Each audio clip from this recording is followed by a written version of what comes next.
This episode is brought to you by Nespresso. Gift magical mornings with Nespresso Virtuo Pop. Compact and stylish, Virtuo Pop is made to meet every morning coffee craving. From espresso to coffee, hot or iced, at the click of a button. And celebrate the season with Nespresso's limited edition coffee flavors. Sweet almond and hibiscus, cinnamon and candied tamarind, and festive double espresso. Magic in the making. Shop the holiday gift collection exclusively at Nespresso.com. Introducing Oakley Meta Vanguard, the new performance AI glasses designed for athletes. With hands-free capture on an action-ready ultra-wide camera, powerful open-ear speakers, and built-in Meta AI that syncs with your Garmin devices for real-time insights while you train. Take your performance to the next level with Oakley Meta Vanguard. Athletic intelligence is here. Learn more on meta.com. Meet the computer you can talk to. With Copilot on Windows, working, creating, and collaborating is as easy as talking. Got writer's block? Share your screen with Copilot Vision to help spark inspiration, and use Copilot Voice to have a conversation and brainstorm ideas. Or maybe you need some tech help. With Copilot Vision, Copilot sees what you see. Let Copilot talk you through step-by-step guidance so you can master new apps, games, and skills faster. Try now at windows.com/Copilot.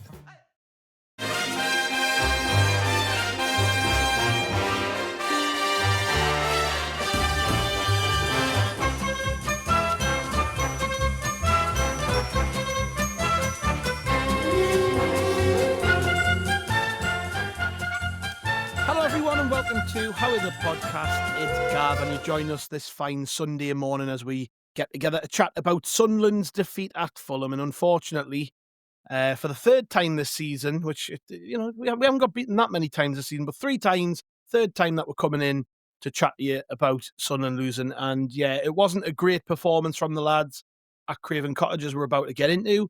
Anybody who's listened to the reaction pod between Chris and Andrew will have heard the lads and their disappointment and just how flat Sunderland were. But after a night's kip, I'm wondering whether me and the lads can maybe come up with a few things which are going to give us a little bit of positivity going into the rest of the week. And first up, joining me is Martin Wanless. And Martin, it looks pretty decent where you are. The sunshine, I'm looking out my window, it's chucking down with rain. It's still dark because it's obviously first thing in the morning. You've got the sunshine, and so I'm hoping you're going to be a little bit less gloomy than me today. All right, mate. Well, I am very good, thank you. Yeah, look, the sun's shining. I haven't had that much sleep since the match finished, so there is that to factor into things as well. I was supposed to be watching the cricket all afternoon. Obviously, that didn't happen. So there's some positives and negatives going on, but yeah, look, I think it's a good position to be in that we're only talking about a Sunderland defeat for the third time, and it's almost at the end of November. And it gives us something different to talk about, doesn't it? We can go on all day about all the positive things, but yeah, there's some other talking points today. So it'll be good to get stuck into them. Absolutely. And also joining us today, and we're very, very grateful for this man getting up at this time, considering he was at the game yesterday and probably had a few beers before and after the match. So we're very grateful to be joined by Tom White. Hello, mate. Hello. This is actually a lie-in for me, so don't worry. I'm normally up a lot earlier than this. So don't worry about the early start for me. And yeah, my beers were very much pre-match rather than post. Sadly, if we'd won, it would have been a little bit different. Well, as Martin said, Tom, this season, especially the home games for me, because I don't tend to go away from home. But when we've been winning, I just want to stay out. I just want to go back over the town, and I'm out for the night now. So yeah. Maybe the odd defeat's not the worst thing for the liver and the bank balance. I'm thinking maybe. Yeah, clutching at straws there for positives. Indeed. What was it like before the game down there? What was the atmosphere like? Because obviously everyone was really positive this week going into the game. I was thinking we were going to win this game, So I'm imagining, everyone you spoke to was pretty chipper.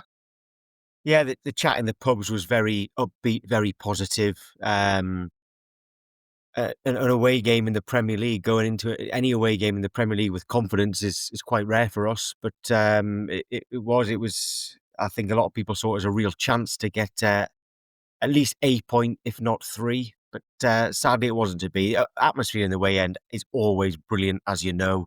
And Fulham is actually just quite a nice club, I would say. It's a nice atmosphere at Fulham, but the away end was very, very good atmosphere in the away end. Yeah, it's a bit different to going away to, and no disrespect to these places, but Accrington and Barnsley and Shrewsbury and all these places. Fulham, it's a nice part of London, isn't it? You can have a nice day, whether it's the football spot or not. You can still go to a few decent bars, can't you? Yeah, exactly, and it was good. I mean, the pre-match pubs. There's so many to go to because Fulham around Putney where the pubs are. There's so many pubs, and they were packed full with Sunderland fans as well, and they were kind of embracing us as well. I think when we were down in League One, a lot of the pubs at away grounds were kind of wow, like look how many fans Sunderland bring. We've got to be ready for this. Whereas in the Premier League, they kind of take it for granted. But certainly yesterday, it looked like they were kind of prepared for us. They knew we were coming, extra bar staff, etc. And it was very good. But I would have stayed out if we'd won. But I was on the first train back, sadly. Yeah, it's not so bad, Mark, when you're just turning on your laptop or your TV to watch the game, is it? And if we get beat, you can just turn it off and forget about it. I watched Band of Brothers last night. I completely ignored the rest of the football going on. I was like, I'm going to watch something I really enjoy just to change my mood around a bit. Ignored Match of the Day, ignored YouTube, ignored the other football which was on. I'm not even going to go into that. It's one of the small positives, isn't it, of not actually being there. You can just switch off. Well, you can just switch off, but then you kind of then replay everything in your own mind and start having inquests in your own mind rather than being able to talk about with everybody else and get it off your chest straight away, aren't you? So there's positives and negatives to it. But yes, I did the same as you. I've completely ignored any other trace of football until we've got together to talk about this this morning. So, yeah. It is interesting how it affects your mood like that. Because honestly, when we win, I can't get enough of it. I watch everything, and I watch it about 5 times. I'm obsessed. I pore over every single word coming out the manager's mouth, and it's unbelievable. It's often said, isn't it? The way that football does affect your mood. Anyways, I'm kind of avoiding the actual game here. We'll kind of get into it, I guess. I did ask the Roker Report Twitter followers for some 3-word reviews, which can lead us into today's discussion, I guess. Walex Walburn says Darren England. See you next Tuesday. Akko says another abysmal ref. Johnny Hawley, our Johnny, he says 4 in defence. NC Dogs fan with an American flag in the handle says the ref sucked. Mr. Ripso1 says hot country returnees. Mike H says poor performance today. Rob Elson Davidson says never got going. Tucky says these games happen. Richard Steinbank says far too conservative. Matt B says wrong setup. Robbie Thompson says done, move on. Ken Tuck, another one for the referee here, he says ref assisted loss. Mang the Ram says tired, slow, poor.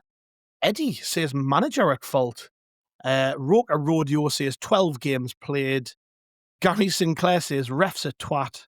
And we'll end off with this one from Elliot, who says shit, tired. Is that about summing up, Martin, for you? The kind of gist of what's being said there?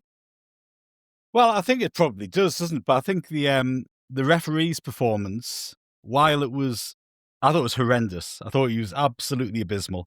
And I think if you look at the number of fouls he gave against us compared to Fulham, I think he gave Fulham, he penalised Fulham 5 times, I think, and us 14. And it wasn't a game that had a marked difference in terms of the approach of either side. I think it was fairly, equal in terms of how each team went at it. But I think you can kind of put that to one side, because I think even if we'd had the best refereeing performance in the world, we were still likely to get beat yesterday, because I think we were really poor. I think that's the poorest we played. Maybe I was trying to figure out before whether it was worse than the Burnley game or not. I think it's probably about equal, really, in terms of performance. I thought we were a little bit lackluster that day as well.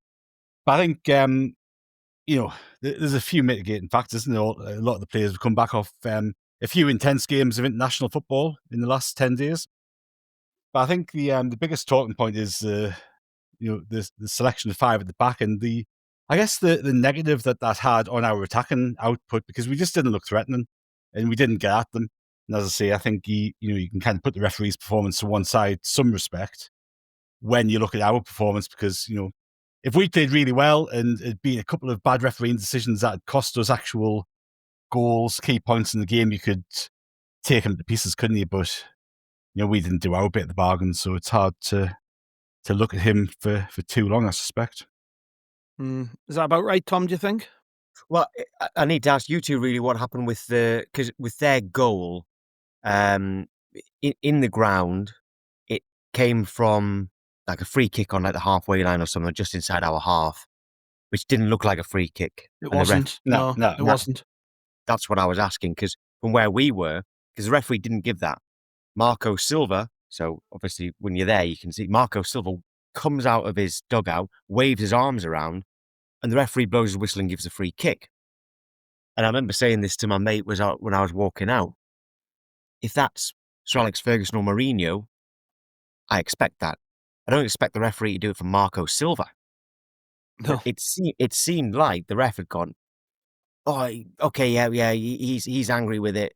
Maybe he's got a better view, basically saying that Marco Silva can ref the game, and gave the free kick, and that annoyed. But I don't believe that's been. I don't think Match of the Day talked about that.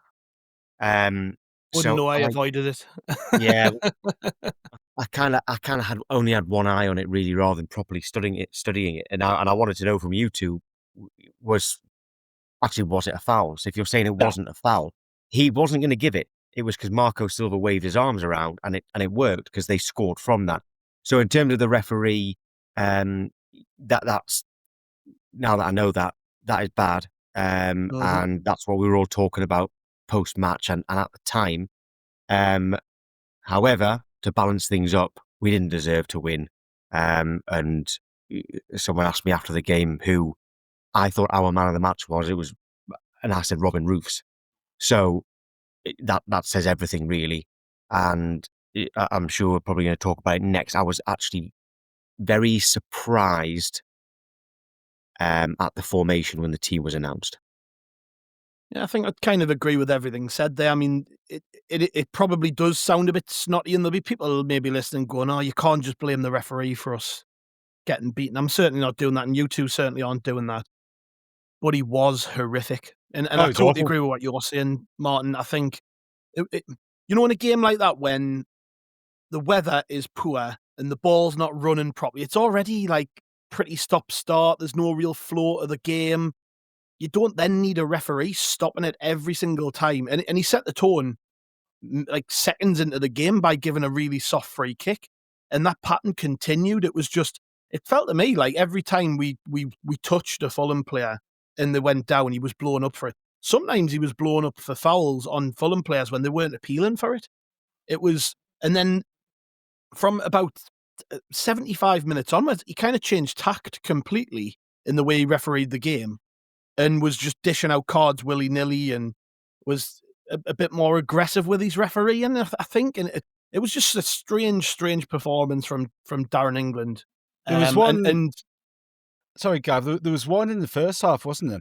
Now, this kind of goes against what I was saying in terms of him affecting the game, because he was given fouls for Fulham if we did a slight touch in the back or shoulder to shoulder and the Fulham player went down. He was given them all day long, right? Isidore went through, and the lad pushed him in the back. Now, he didn't give it. I don't understand why VAR didn't get involved at that point as well, because it was a clear push in the back, a clear shove in the back. And if that had been Fulham anywhere else in the field, he's given that as a free kick all day long. Mm-hmm. And that could have been a really key part of that game, because that was in the first half, 0-0. That would have been a goal-scoring opportunity, surely. And it just got overlooked completely. And he was actually really inconsistent, but very consistent in terms of one side against the other. It was a bizarre display of refereeing. Yeah, and Tom, you kind of touched on it before there, the setup of the team. On the pre-match podcast we did, I said I thought 5 at the back would be a mistake in this game, because we could telegraph the way Fulham were going to play. They've had lots of injuries. They've got problems in personnel. And they tend to play the same way. They always play that sort of front 4 with an attacking 3 midfield. Jimenez is the leading man. I felt that it was overkill to go with 3 central defenders in that situation, because he's a target man. They're going to go long into him. They're going to get balls wide and cross it into the box. maybe go with 2 defenders just to win those headers and get the extra body in midfield to deal with their midfield because they've got bodies in there. And I actually thought this was the least effective I've seen Granit Xhaka and Noah Siddiqui because of that, because not that they were struggling, but if there'd been an extra man in there with them, we might have had more control and been able to dictate the tempo of the game. So I said before the game, I was probably erring towards a back 4, get that extra body into midfield, which probably for me would have been Enzo Lefebvre. Bring somebody in on the left, possibly Talby, who I think deserves a chance down the left at some point. And what we got was more of the same. And I think in the games against Chelsea and Arsenal, you can see the merit in it. The top teams with top players, you're going into those games as the underdog. You're expecting it to be under the cosh. You're expecting not to have much of the ball. Going with the back 5 is logical in those games, and it worked in both games. We got a point from Arsenal. We beat Chelsea away. But for me, in the games, again, and I think Fulham were fantastic. Don't get us wrong. But away to Fulham, is a 5 necessary? I didn't think it was. And I think there'll be a bit of reflection on the back of this from Régis Lebris because it just didn't work at that back 5. Well, if we go back to that run of Chelsea away, Everton at home, Arsenal at home. Against Everton, I was surprised we went 5 at the back, but I understood it because we went 5 at the back against Chelsea, and that was the right thing to do. And we were always going to go 5 at the back against Arsenal. So for a bit of continuity, keep it same for the 3 games. So Everton in between, where we were poor for the first half an hour with 5 at the back, I kind of understood it. Bit of continuity, fair enough. I thought after the international break, Fulham away, and Fulham were struggling. Let's not forget that. It's Bournemouth at home next week, isn't it? Yeah. Yes. Yeah. Now, Bournemouth are very, very good, by the way, okay? But I still think at home, I thought, right, well, we'll go 4-3-3 or 4-2-3-1, however you want to look at it, against Bournemouth at home, and we'll go same formation, Fulham away. So I was surprised. I understand why we kept the same team, because this team has been doing well. But Régis Lebris has never been scared to change things around. He's never been scared to... It's not even dropping someone, is it? It's just like, making a change per game. So I was surprised when I saw the team. I thought that either Lefebvre would go into midfield and Adingra or Talby might come in, or you might even keep Lefebvre on the left wing and put in like Chris Rigg, for instance. And I was expecting that. So I was surprised when I saw the team. So, yes, I wanted 4-3-3. Again, to balance things out, though, I do always... Régis Lebris, in my lifetime, is the 3rd manager who I just completely trust. And I never really question what he does. Although I didn't expect to see 5 at the back yesterday. When the team sheet comes out, I think, oh, well, I actually trust everything that he does, every substitution he makes, etc. Because, by the way, I think he made substitutions too late yesterday. I don't think he was proactive yesterday. Away at Man U, we were very poor. 2-0 down, he changed the formation and we were much better. He was proactive there. Against Fulham yesterday, I thought he changed something at half-time and didn't. He waited until they scored before he changed something. So I absolutely love him and trust him with everything. But I do think he got it wrong yesterday. I think that the setup was wrong to start with, and he should have changed the system at half-time, if not earlier. He could have done it earlier without changing the players, actually, because he could have put Kuchara into central midfield. Yeah, what do you think the logic was, Martin, behind the decision to stay with the 5? Was it just, consistency in selection because you felt that they played well against Arsenal, or what? Like, what do you think it was? I don't know. And again, I was pondering this earlier. And it's interesting with that run of games, isn't it? Because, obviously we won against Chelsea. But, that last-minute goal, that game could have gone either way. Chelsea had a couple of chances. We had chances, blah, blah, blah. The Everton game, that first half, or the first 30 minutes or so, I think that was the worst we've actually played in a concerted period this season. In the Arsenal game, you 1 second away from not picking up anything out of that game. So those games could have gone really differently. How we look at that back 5 could have been very different if it wasn't for a couple of last-minute goals, couldn't it? I think Régis Lebris would probably argue with you that while it's a back five, it's also a back four because out of possession, in possession, all that sort of stuff. I think the biggest issue I have with that, playing against a team like Fulham and playing against Everton at home, is that we've seen how we operate that system, right? And in possession, Trey Young comes into midfield and Mukiele goes out to right back, doesn't he? And he kind of shifts. So we make up the numbers in midfield in possession. That's relying on Trey Young being a Premiership quality midfield player, which, with the greatest respect in the world, Trey Young, I think he's a fantastic fullback. He is not a Premiership midfield player. So you're asking him to do a job that I think is kind of a bit of a stretch for him. You've got players like Lefay who can come into the centre midfield. You've got Chris Rigg there. Obviously Diarra's out injured at the moment, but he's going to be back soon as well. You've got Geertruida who could come into that position. So it really puzzled me why. But I actually thought we would. I thought Lebris would go with the five at the back. Obviously, I'd do the starting 11 prediction on the website before each game, and I said I think Lebris will go with that five just for continuity. I also think it's almost one of those problems that's come about because of really good recruitment. So it's almost like he's looking at going, how do I get Mukiele? How do I get Geertruida, Ronaldo, all these players into that team? Because they're almost too good to leave out. So I think there's maybe an element of that as well. You've got Alderete on the bench who, we were all saying was fantastic. And he was the first choice centre half only a few weeks ago. So you've got him to chuck into the mix as well. But I think it's in certain games against certain teams, that five at the back, it'll work really well. I think yesterday wasn't the game for it. I think Everton home wasn't the game for it, although I understand Tom's point completely about that continuity between the Chelsea and Arsenal games.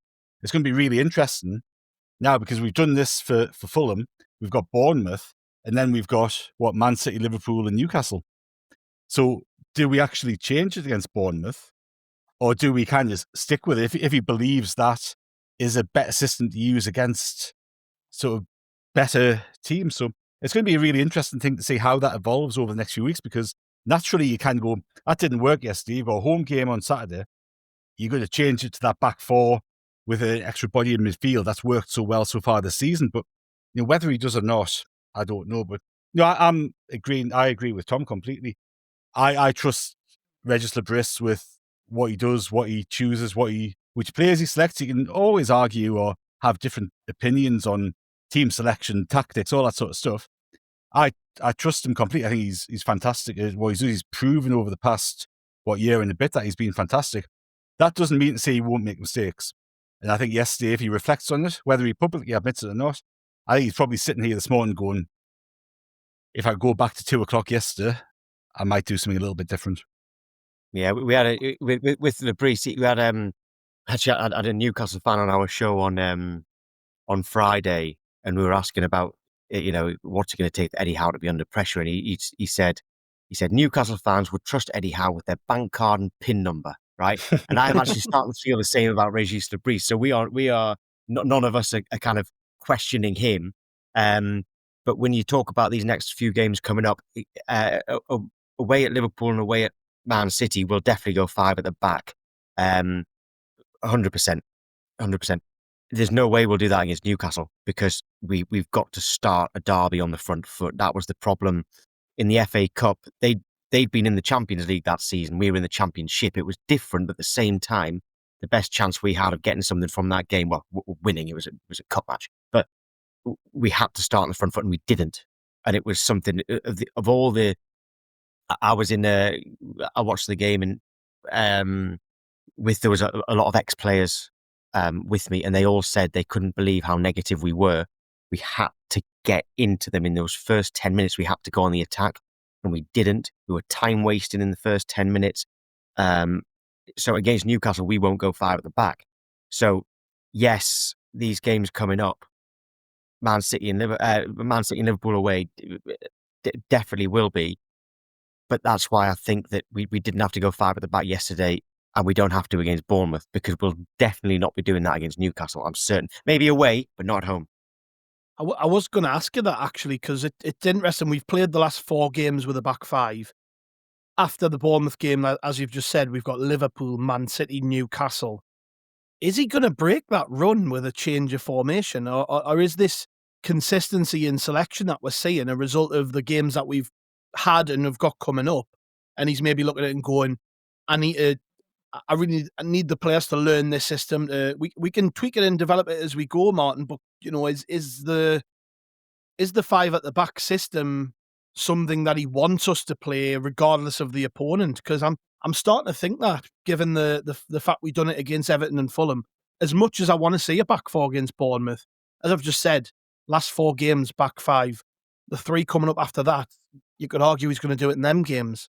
So is this just a case of he's trying to get the team to learn that system, get better at it, develop it as we go? And can you see him changing it against Bournemouth? Because as you guys are talking there, I'm kind of thinking, I don't know if he will, I don't know if he'll change it.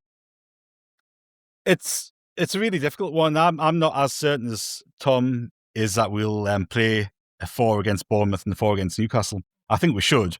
I'm not certain that we will.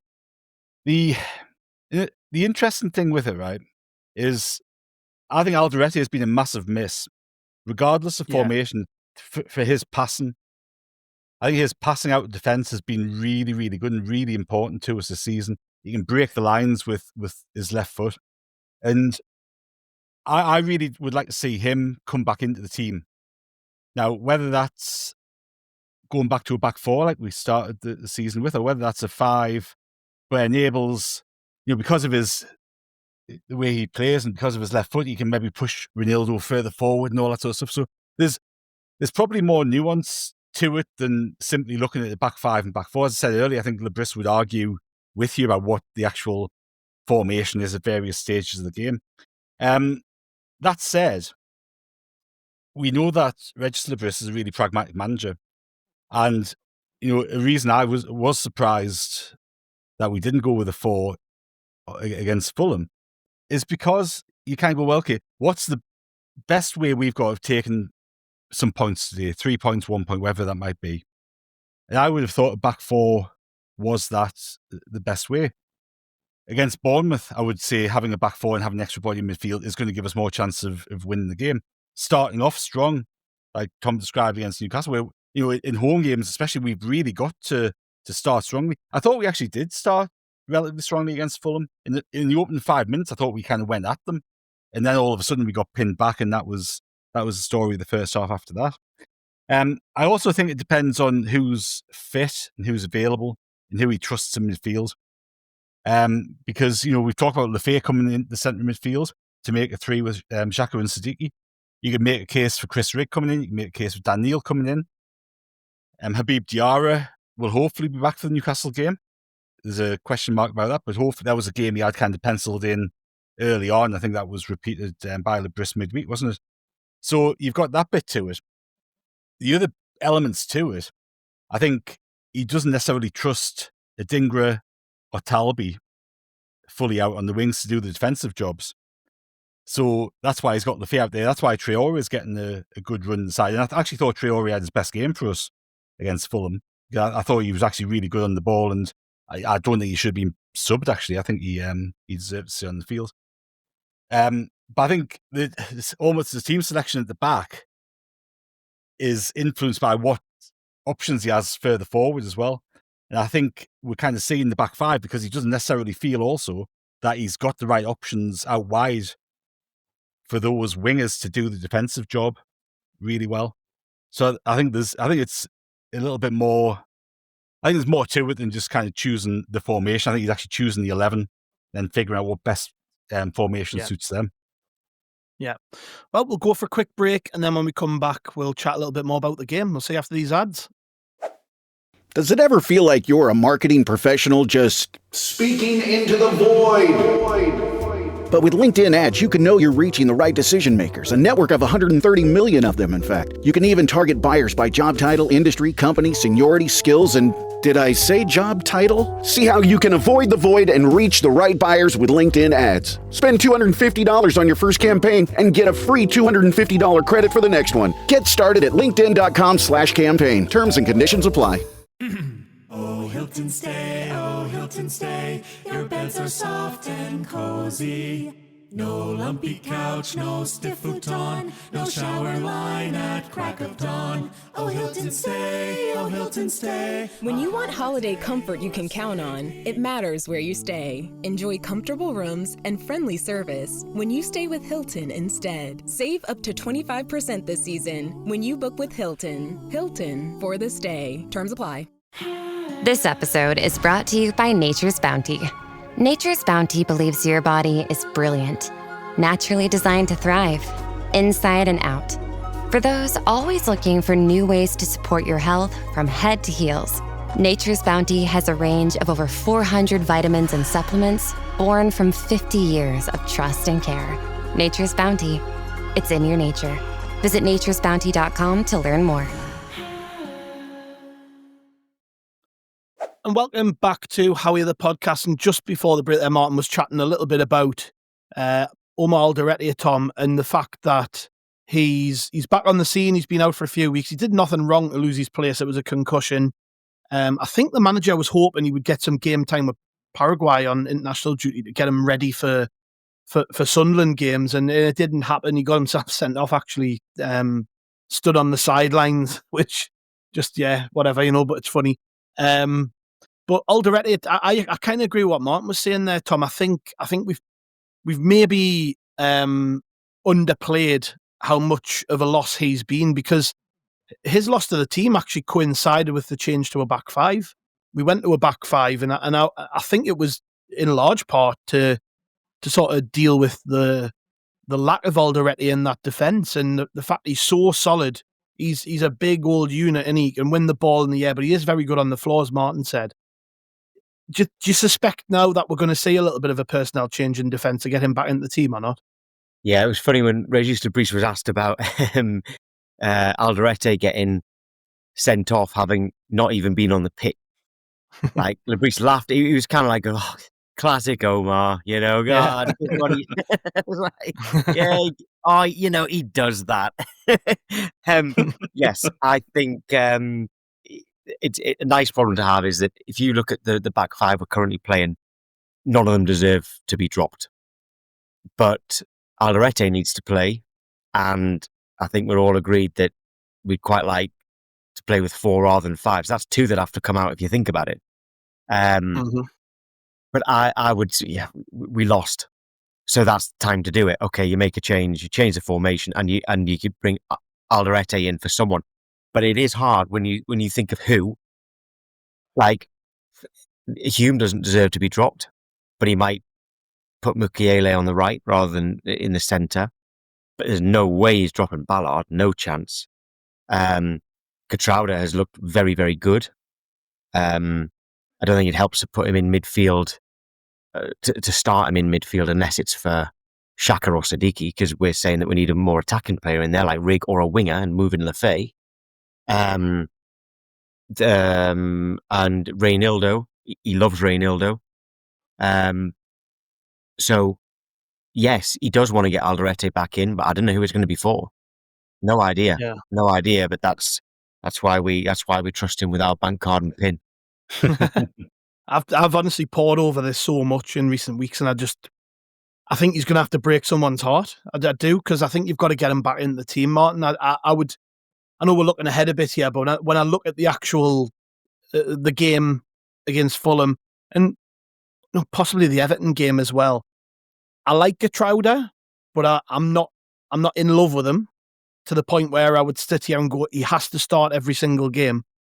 And likewise, I think he was very good against Arsenal, but I think Hume in the last handful of games, I think he was great against Fulham. I think he was poor for the goal, if I'm honest. He kind of allows, I can't remember the name of the guy, the sub who came on and set the goal up. Yeah, but he makes it very. He made it very, very easy for him to get the ball into a dangerous area, which Fulham scored from. I think if you pinned Régis Lebris down off the record and asked him, what do you want Sunderland's back four to be? I highly suspect it would be Reynildo, Alderete, Ballard and Mukiele. I don't think Catrauda and Hume would be in there. And that might sound a little bit daft considering Hume plays every minute under him. But I just think longer term, that's the best back four we've got. So, how have you been weighing this up? Because I'm presuming you've probably been a bit like me, and it's just coming down to who do you upset more than it's who's been really poor and has to come out. I'm kind of clutching at straws to bring out Hume there because I think he played well against Arsenal. But do you know what I mean? I think it's difficult, isn't it? Well, it is. And look, the reality is 6 into 4 doesn't go, so 2 people have to miss out. When we bought Getrauda, he saw him as a centre half. When we bought Mukiele, he said he's somebody you can play right back or central defence. And I think if you go through the process of elimination, so you go, well, left back's going to be Ronaldo, so you can nail him down. Ballard's going to be in the team, nail that one down. So to partner Ballard, you've got Alderete, Getrauda, and Mukiele. And as we've spoken, I would go Alderete. I just think he offers really nice balance. I think he can pretty much do everything. And as I said earlier, his passing out defence has been really integral to some of our moves this season. I think we've really missed that since he's been out the team. So that leaves at right back, Mukiele, Hume, and Getrauda, and all 3 can play right back. And, even if you just go on his long throws, never mind how excellent he's been throughout the course of the season, you go for Mukiele at right back.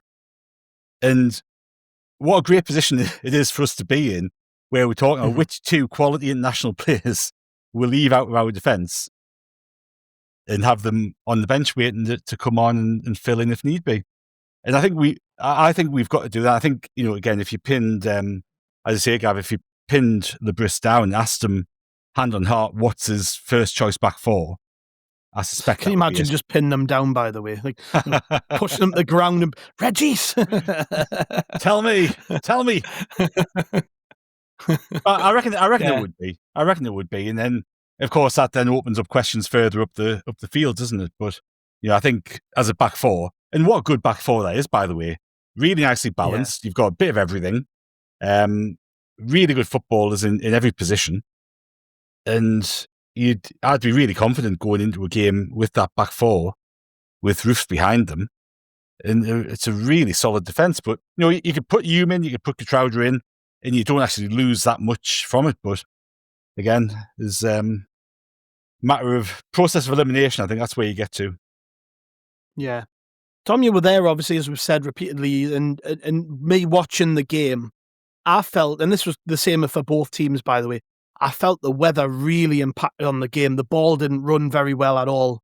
Both teams struggled to just make 5 and 10 yard passes at times because it wasn't rolling very well on the pitch. Like, what was your impression from the stands of the kind of impact the weather was having on the game? Because the commentators kept talking about repeatedly how the wind was howling and the rain was lashing down and stuff. Did it feel like that in the ground, that it was spoiling the game a bit? No, I mean, people who play for Sunderland should be a lot more used to it than people who live in London. So actually, that should have helped us, if anything. No, I don't think. I mean, I didn't. We've all been at games where the weather's had a huge effect. It was raining. Barnsley under Jack Ross always comes to mind for me. Yeah, that was horrendous. That one. Well, remember Accrington away when it was called off in the 70th minute or something at 1-1. That's right. Was that? Oh, Portsmouth! You remember when we got absolutely pummeled by 4-0. Portsmouth? Yeah. That game would have been called off if it wasn't. If they weren't like Barnsley, Accrington, and Portsmouth. There's a reminder of how far we've come there.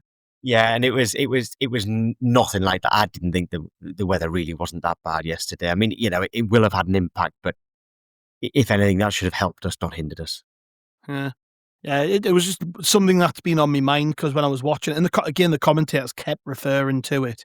It did kind of feel like it spoiled. We've talked about how the ref spoiled the game a bit and the weather spoiled the game a bit, but the important thing really, Martin, was that regardless of these factors, we were just flat, weren't we? We didn't, like you mentioned before, I think at the start of the first half, we had a few minutes where we were pretty good and the tempo was good. And obviously in the second half, 6 seconds into the second half, we had our best chance of the game.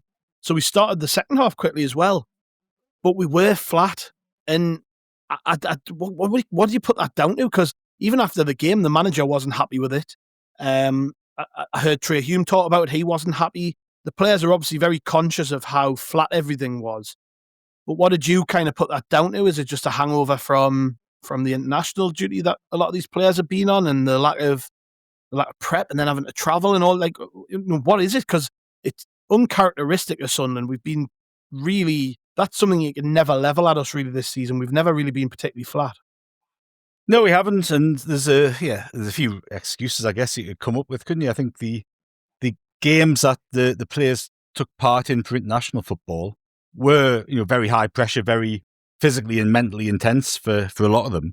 So there's that aspect too. But Fulham will have had players away as well and all that sort of stuff. And those players who are experienced like that, who are experienced at club football, experienced international football, are used to going on international duty, then turn it back on when they come back to club football. So I think it's a very easy excuse to make, but I think it's probably a little bit too simplistic, to be honest. I think the formation didn't help us, but we've played that way away at Chelsea, and it worked well, and they adapted well to it.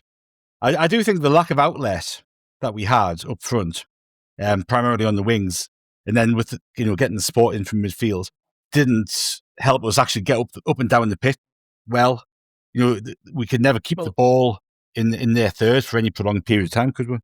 Yeah, well, that was referred to by the commentary team, because they were talking about Isidore, and they were saying, like, Isidore never dropped in to receive the ball, but it was clearly tactical. We told him to play off the shoulder, and everything was going long over. It was getting into Ballard, particularly at the back, and he was humping it into that channel between the left back and the left centre half from Fulham for Isidore.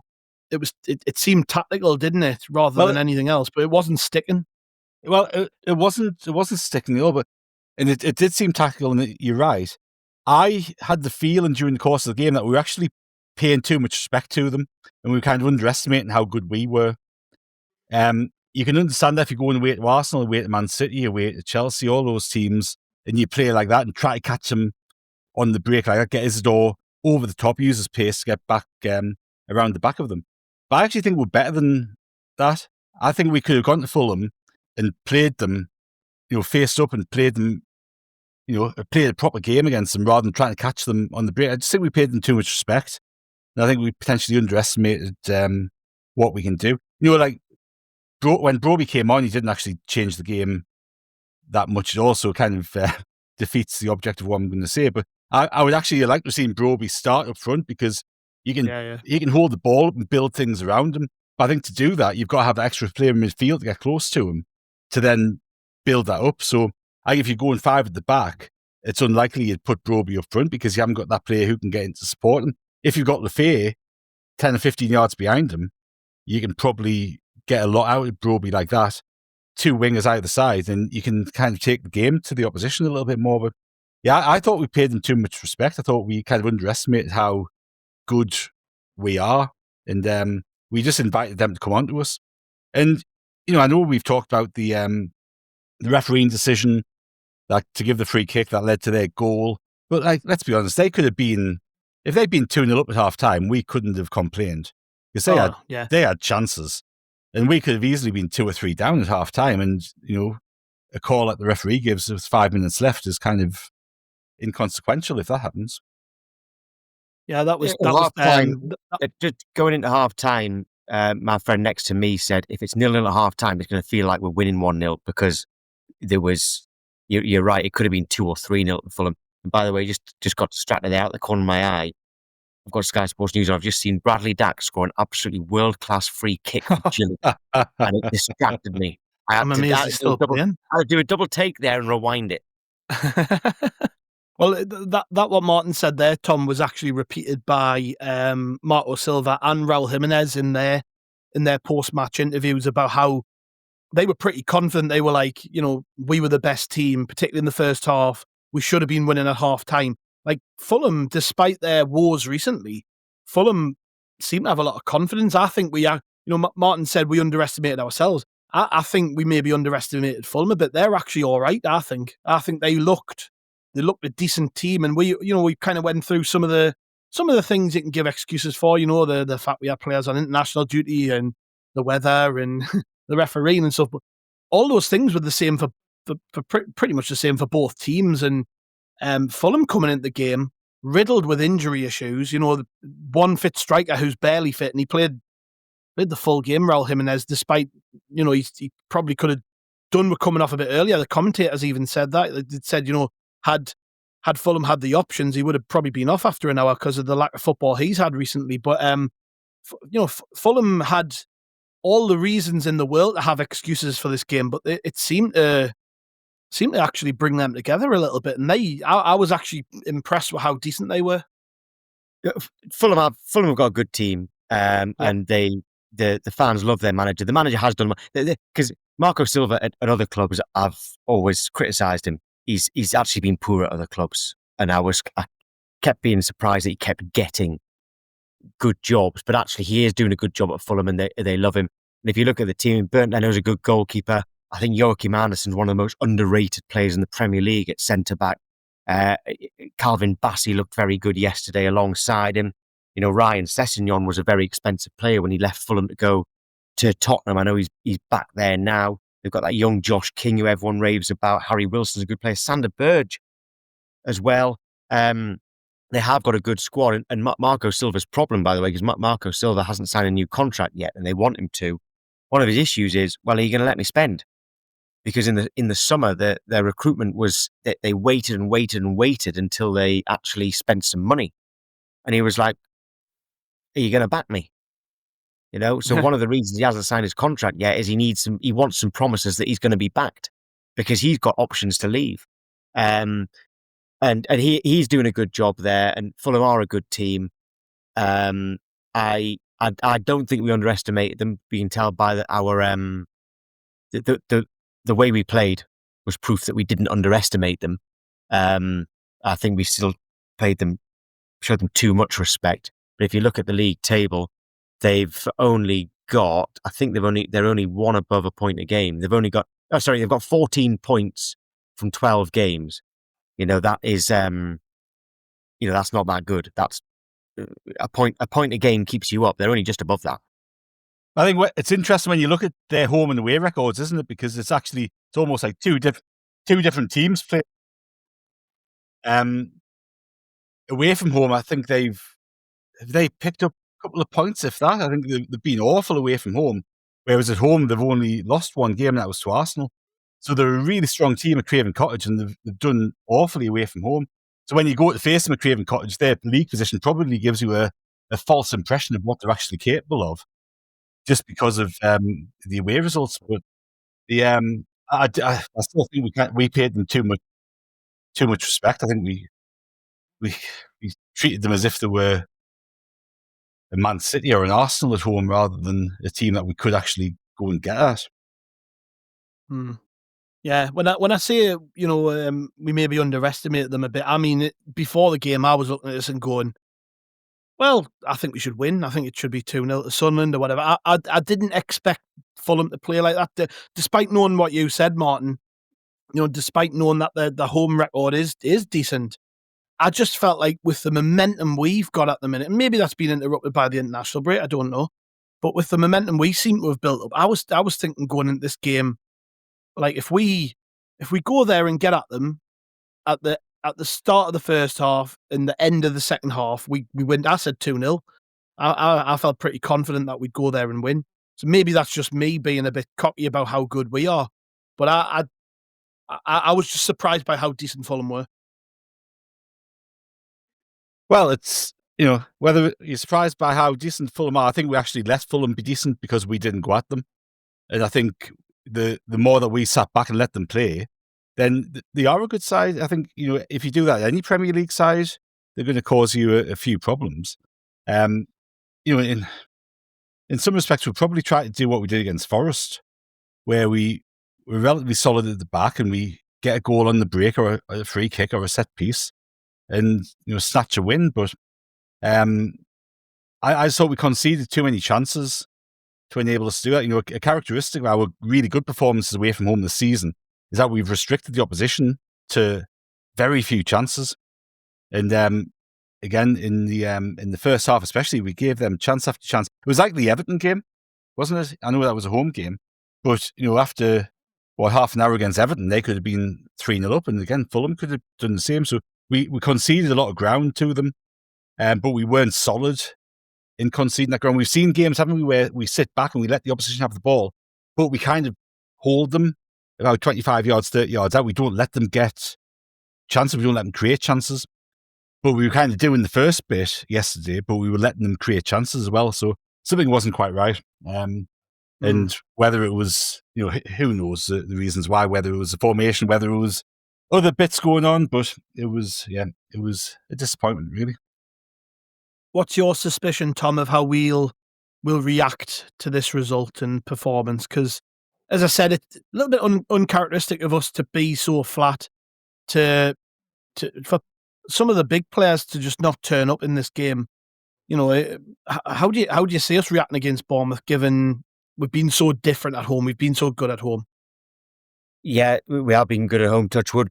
I think we will. It might be a little bit of a kick up the backside, bit of a wake up call's a little bit harsh because, I don't think we necessarily needed one. But I think it is maybe a case of, right, things have been going well this season. We've been playing really well. We've been getting good results. We were fourth going into yesterday's game. But, is the Premier League is not easy. And there's your proof against Fulham. So full week in training, good full week to get ready for the Bournemouth game. And I'd imagine that we're going to be, we're going to crank it up a notch ahead of Saturday. I think there might have been a few reasons why it didn't go so well yesterday, and I think that we'll be absolutely ready by the time Bournemouth comes on Saturday. Yeah, what do you reckon, Martin? What you feeling about sort of this week and how we recover from it? Oh, look, I agree with Tom. I think it'll be something that kind of spurs the team on, and I think they'll use it as motivation for Saturday. I think it's important that we take a step back as well. You look at this little run of games that we had: Chelsea away, Everton at home, Arsenal at home, Fulham away. And what we've got 5 points out of those 4 games. And that's a good total out of those 4 games. I know none of us would have wanted to not pick anything up against Fulham at Craven Cottage. I think we've got to look at everything in context, and we are going to have these off games. We are going to have dips in form. As good as we know this team can be, with one or two notable exceptions, it's an inexperienced Premier League team. It's still a team that's learning together, learning how each other plays, learning how they respond to negatives in games. And we haven't had too many negatives in games this season. And it'll be another, as Lebris, I'm going to sound like Lebris now, aren't I? Where he says about learning about these experiences and, these things that they go through, and they learn from that, and it makes them a stronger unit. That'll absolutely be this. So you've got to hope that, that first half against Everton that we had, the way that we came back against Arsenal a couple of weeks ago.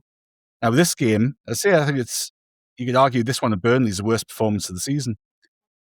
How we respond to that, we'll probably be a better team collectively from learning from that experience this coming week than we would have been if we'd picked up a point. Which the game could have gone either way. We could easily have picked up a point. So, look, I think you have to hope, you have to pin your hopes on that. The likes of Xhaka, the likes of Luke O'Nien off the field, the likes of Lebris, use it as motivation for Saturday, and use it to spot a weakness or two that they might not have spotted before. Use it to spot an area that they can use to improve the collective that they might not have spotted before. So you've, again, I think context is really important, and we are going to lose games this season. We said it all the way through the summer, didn't we? We're going to have to get used to losing games. Unfortunately, we haven't had to get used to losing too many games. And it's going to be interesting to see how we respond. But hopefully, as Tom was saying earlier, when we play at home, and Tom was talking about the Newcastle game, but I think the same applies to any home game. We've got to really come out the traps and really put teams under pressure, because it gets the crowd up, it gets the team up. And if we get an early goal or force the team into a mistake, it changes the dynamic of the game completely. And that's what we've seen that a lot at the stadium like this season. We've seen us come out really strongly. And I think it'll just give them extra motivation to do that on Saturday against Bournemouth. Yeah, and I said before, Tom, that I've kind of ignored the other games going on around us. But we talk about losing games, and we've lost this one. But Man City got beat. I'm not going to say who off, but they did. Liverpool got tonked at Anfield off Nottingham Forest. So I think it's just you've kind of got to remind yourself, don't you, how good this league is. Good teams drop points. Good teams get beat, and it's just one of them things. We're not going to. Everyone's disappointed, right? We're all disappointed that we've gone to Fulham, we've got nothing, we've came away with out. But it's just part of the course, isn't it? And as Martin said, if you look at the run of results we've had, we've actually picked up some good results, good points, and as we sit here talking, we're 6th in the table, so it's not all bad, is it? In context, we've got 19 points from 12 games, so we can lose the next 7, and we'll still be okay. All right, because a point a game can't lose against Newcastle, Tom. Come on. No, but I tell you what, that Newcastle game. This is I dread the derbies. I just hate them. If someone offered me the rest of your life, you can draw every single derby, I would take it. I would take it. Right. And one of the positives about being in League One and the Championship is that we didn't have to do it, apart from when we drew them in the FA Cup. And in fact, that game's on the Sunday. I've taken off the Thursday and Friday before it and the Monday the day after it because I don't want to be on air for it. All right, so that's how I feel about the derbies. But yes, I think we've got. Let's be honest, going into the season, we just I don't think this was Kirill Louis-Dreyfus's aim, but as fans, we just wanted to stay up, and we've got that cushion now. We can very quickly. Our cushion can be kind of eaten into very quickly. All right, like we lost yesterday. It went from 19 points from 11 games to same points but 12 games.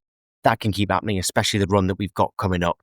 And like you say, there have been some freak results in the Premier League this season, but it does show the quality of it. We've shocked we've shocked everybody this season. We've got to keep doing it.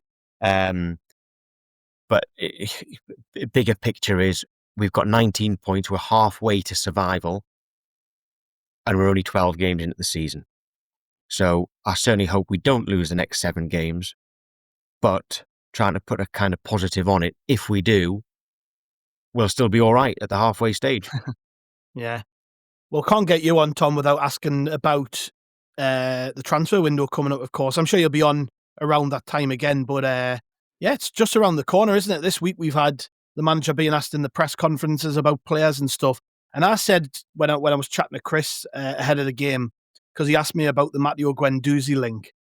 And I said, I'm not asking you to give any spoilers here, Tom, but I said, if Keith Downey's asking that question, he's got some sort of suspicion that something's in the pipeline or it might be happening. But is that your sort of feeling about January coming up, that we're already looking at players and taking into consideration how early we need to get 1 or 2 in, with the AFCON going on and all these other things going on around us? Yeah, I think the Guendouzi one was very interesting because Lebris didn't bat it away, did he?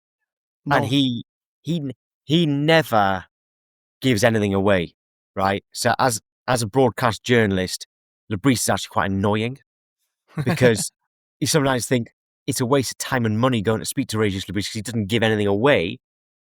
It's quite fascinating when he talks about tactics and stuff, fair enough, but he doesn't give anything away. Whereas with Guendouzi, he was like, yeah, I know him, I played with him. It was very much a Harry Redknapp answer. I remember when Harry Redknapp was asked about bringing Robbie Keane back to Tottenham, having sold him to Liverpool. He was like, I love Robbie Keane. Oh yeah, if I've had him before. Great player, but he plays for Liverpool. If I had the chance to have Robbie Keane back, that would be great. And then suddenly Robbie Keane signs for Tottenham. Lebris's answer about Guendouzi was a little bit like that, and it really surprised me. So I didn't think that we would be signing Guendouzi. Now I think we will, by his response. But I don't think that's the main. I think that we want a left-footed right winger. We want an attacking midfielder because with Diarra out, he hasn't trusted anybody else. Like you'd think that would be Lefebvre. He's playing Lefebvre left. He's tried Rig there, but he's not playing there now. So I think he wants a left-footed right winger. He wants an attacking midfielder. And I believe that we've got our eyes open, our ears to the streets for a striker that will come up. But that striker has to be the right striker. And I can't see the right striker coming up in January. So our eyes are open for a striker, a bit of a game changer. But I don't think that's going to happen. An attacking midfielder and a left-footed right winger, I do expect to happen. I wasn't expecting a midfielder like Guendouzi to be on the list of targets. Now, I think he might be on our list of targets, but I also think that might be summer rather than January. But left-footed right winger, an attacking midfielder, and there is a chance that there could be a striker, but I think that's a long shot. It has to be the right man for the right money, and given the amount of competition there's going to be for any sort of striker who comes in that category, I think that also might have to wait till the summer as well. I think it's interesting though, Tom, that you see the fortunate position we've got ourselves into is, obviously challenging at the top end of the table, not the bottom at the minute. And you had Kira Louis-Dreyfus coming out on Sky Sports and very openly talking about our ambition for the rest of the season and stuff. So you're talking there about a handful of players, but it does seem, doesn't it, that we've got the money there if we need it to spend it in January. Yeah, he said, didn't he? He said it. I believe he said, if it looks like we can finish in the top 10, then we'll go again in January. I think that's what he said, wasn't he? Ahead of the Everton game. Yeah. Or whichever one it was, and that was quite nice to hear. I don't believe we've got. I mean, PSR and FFP is so complicated, right? It's changing again in the summer, isn't it? It is. So it's all going to change again. Yeah, it is, and I don't believe we've got any problems with that anyway. And we won't have any problems with that for at least 2 years. But like you say, it's changing anyway. A lot of clubs will say, because PSR is so complicated, a lot of clubs will say, yeah, we've got problems with PSR, we can't spend. And I know for a fact that is absolute nonsense. They use it as an excuse. And there's one club in particular who are using that as an excuse, and everybody's just believing it. We don't have any problems with that. So if we want to go again in January, we certainly can. But it sounds like Kira Louis-Dreyfus just needs to be convinced that we are going to have a chance of finishing in the top half. And if you can finish in the top half, it's only a couple more places for Europe.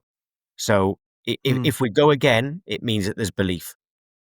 And it also probably highlights, Tom, doesn't it, the fact that if we're bringing in another 3 or 4 bodies, some have got to go. That's one of the things we didn't really.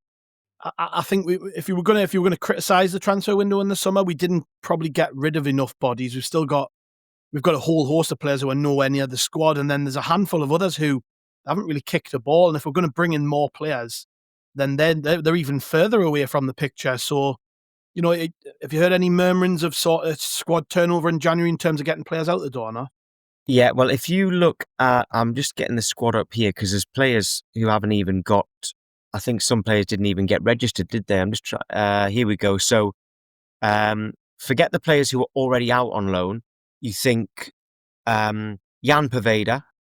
Yeah. There's a lot of forgotten men here. Jan Poveda, Joe Anderson, Leo Hjelde is still here. Agialis is still here. I don't know if he's must still. He was asked about him in the press conference this week, wasn't he? I think he's had another injury. Right. Okay, that's a shame because he's a good player. Zach Johnson's still here. Ahmed Abdullahi is still here. Mundell is coming back to fitness, and those players will straight away either be sold. Abdullah Bar's another one, isn't he? I don't know if you mentioned him there. Did you mention Pembele there? Yeah, Pembele as well. You know what? Pembele, Bar, and Matete weren't even on the list because they obviously haven't been given been named in the squad. So right. Bar, Pembele, and Matete. That's a long list of players that aren't going to make a huge difference to our transfer budget, but they are getting paid. So they could all go.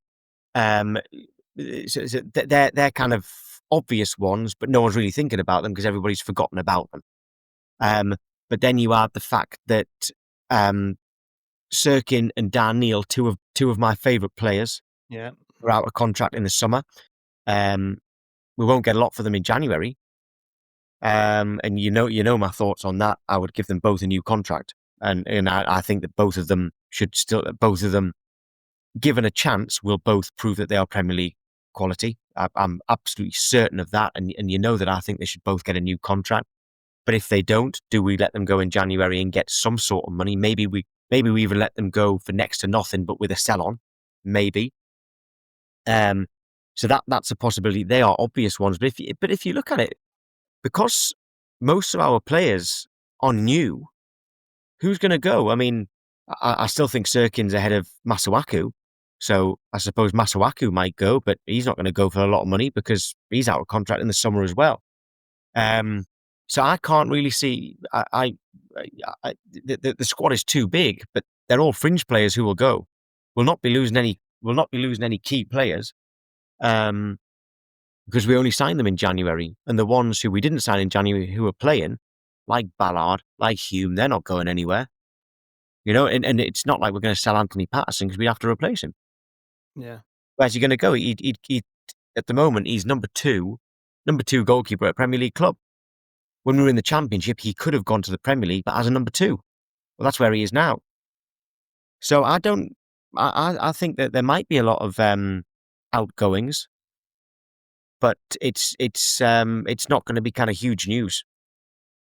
Would you agree with that, Martin? Lots to go through there, isn't there? Lots of different players who can get rid of, but yeah, I think Tom's probably right. There won't be too many, if any, high-profile departures. It'll all be players we expect to go. You would assume so, wouldn't you? I think the only two that you'd have a question mark around whether they stay or go in January, who could feasibly come into the first team, are, as Tom says, Neil and Dennis Sirkin. The rest of them aren't going to, you wouldn't think would play first team football for us again. The vast majority of them that we've talked about, bar Pembele, Matete, Paveda, people like that, they're not going to play for us again, are they? So, ideally, you move them on. The interesting one that came this week, obviously, we said that we're not going to lose anybody who came in the summer, and I think it's been downplayed almost as quickly as it emerged, but there was rumours about Xhaka, wasn't there? The Juventus wanting Granit Xhaka in January, which hopefully there's nothing in that, but you're not surprised that some players are getting eyed up by other clubs. I think the club briefed the right people on that one, and it was very quickly shot down, wasn't it? It was. So, hopefully you're right, yeah. But otherwise, though, Masuaku has been linked with a move away as well, hasn't he? That's right. And you wouldn't be surprised if he did go, especially with Sirkin coming back to fitness, because, again, I think when Ranillo was away for the African Cup of Nations, if Sirkin's fit, he's going to play left back, surely. So I think his second choice, Masuaku, will in all likelihood go, because he hasn't shown a great deal, has he, since he's been here. No, that's right. Yeah, lots to go on, and obviously it's the end of November, but it's coming up, so it's topical. Go on, Tom. I'll let you leave off with a positive message for us, because I know you're Mr. Glass Half Empty, so I'm putting you on the spot.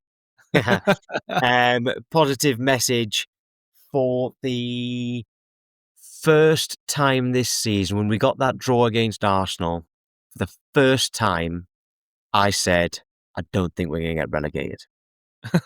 That's good for you, I suppose. So for me, because considering when we got promoted, I said we might even go down with record low. I didn't think that after the summer we had, by the way. I changed my mind on that, but I still thought we'd go down. Although I don't think we're safe yet, I am going to be as positive as I get. I don't think we're going to go down. Can you top that one, Martin? No, we're not going down. As you know, I'm a little bit more, I guess, circumspect than you are, Gav, because everyone knows you're Mr. Never mind glass half full, glass 3/4 full. I'm still chipping off those points until we get to 40, and once we get to 40, I'll give you a different answer. But that's all my focus is on, is ticking those points off. Because one thing I can add, I suppose, is obviously we've got the derby coming up. It dominates our thoughts, whether we like it or not. But Sunderland and Newcastle fans, it dominates our thoughts. I actually thought that because I think we've all been like, I thought Siddiqui got a yellow card yesterday. It turned out it was Reynaldo. I thought, good thing if he's suspended for Bournemouth, because he won't be suspended for Newcastle. Same with Xhaka. I was thinking, because we see the derby as different. I thought Lebris wouldn't see it as different. I thought Lebris would be like, that's still 3 points available, no different. And the night before the derby, the players and their families are all getting together to have like dinner together ahead of the derby. That's different. They don't normally do that for a normal game. So it does look like we are trying. It looks like we are actually treating that game as though it is a little bit like a cup final, like we do as fans. It looks like the club are doing that as well, which, it might not work. But right now I'm seeing that as a positive, that we are trying something. The players and their families are all together the night before. And I think that's a good idea, and I think that's positive. So there's another one. I've come up with 2.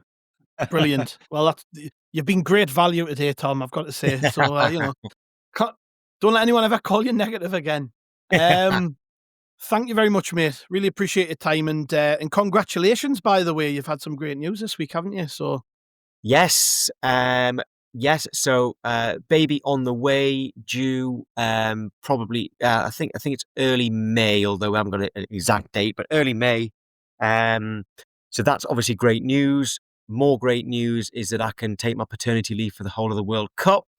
So that is an absolute, always thinking when a few months ago when she was like, fancy a bit tonight, I was like, no, gotta wait a bit, I need that paternity leave for the World Cup. The only potential negative is that I cannot guarantee that he or she will be a Sunderland fan, because my son's a Sunderland fan because I am, and his mum doesn't like football, right? But that's a previous relationship. So he's a Sunderland fan 100% because he had to be, because I told him. Remember that my wife likes football, and my wife is a big Portsmouth fan. She goes to the games. I have to accept that he or she might choose Portsmouth over Sunderland. Now, if you think that me and my son are going to let that happen, right? We're not. But officially, he or she will have a choice of Sunderland or Portsmouth. Well, we look forward to welcoming little baby Granite to the world in the new year. Yeah, I remember when before my son was born, I remember saying, yeah, even if it's a girl, I think a good name would be Jermaine. Thank you very much, mate, and we'll catch up, I'm sure, during the January transfer window. It'll be a more interesting time. Thank you very much, Martin. Appreciate it as always, mate. Cheers, Gav. Yeah, look, I think Kevin with Sunderland and Portsmouth links could be a good name for a boy or a girl come May. And the FA Cup finals on the 16th of May, Tom. So just factor that in as well, mate. Oh, I know. Yeah. My mate who's a mag, Tom. My mate who's a mag missed the Newcastle game, the cup final, because his missus was about to drop. So yeah, I don't know if you have timed that well or not. Nah, she's got a great support network around her. Martin, this week, what we got coming up from you? We've got on this week tomorrow, haven't we? We've got an epic on this week tomorrow, including an excellent bit from Kelvin about Len Shackleton. So that is one to listen out for. And I'm sure there'll be one or two other things popping up during the course of the week from me. And of course, we'll have podcasts every day, Gav, won't we? For everybody to enjoy and get their Sunderland fix of a morning. Yes, absolutely. We've got Q&As and all that other good stuff coming up this week. So make sure you get subscribed if you're not already. Another little plug for the Till the End socks that we're doing in collaboration with Sock Council to raise funds for Sunderland Community Soup Kitchen. The original run of those sold out in less than 2 hours. So Reuven over at Sock Council now has to wear a pair in the Newcastle end at the derby. That was his agreement. Oh. He said to me, if we sell out by the 3rd of December, I will wear a pair in the away end for the derby. And we sold out in less than 2 hours. So he's got to stick to his promise. But he's also got them back up for pre-order. They'll be available for delivery from mid-December. So if you missed out on the first run, it's fine. You can go onto the Sock Council website, grab yourself a pair. They're only $9.99, with proceeds going to Sunderland Community Soup Kitchen, and they are fantastic. The design is based on the Till the End mural, which is in the town. So make sure you grab a pair of those for either yourself or your dad or your mum or whoever else, or both. Great Christmas present for everybody. I didn't know about them. I'm on the website right now. There's quite a few different Sunderland ones, actually. These are great. Yeah. Well, the Till the End ones give what we've done to Tom here. He's going to buy about 50 pairs now, isn't he? Yeah, here we go. The ones, like last season's away kit ones, I've got those already. Someone bought me them as a present, but there's some absolute belters on here. Thanks for drawing my attention to it. There you go. See, Tom's convinced, and hopefully so are you. Thank you very much, listeners. We'll be back tomorrow with On This Week. We'll see you then.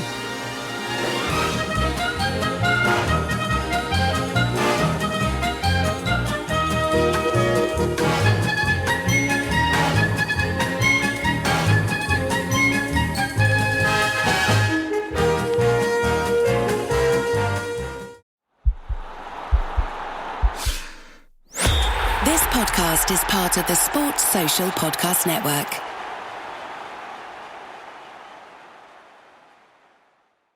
Hey, Ryan Reynolds here.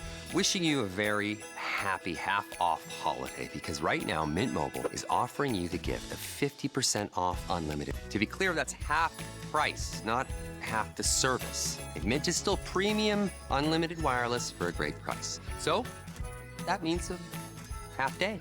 Yeah? Give it a try at mintmobile.com/switch.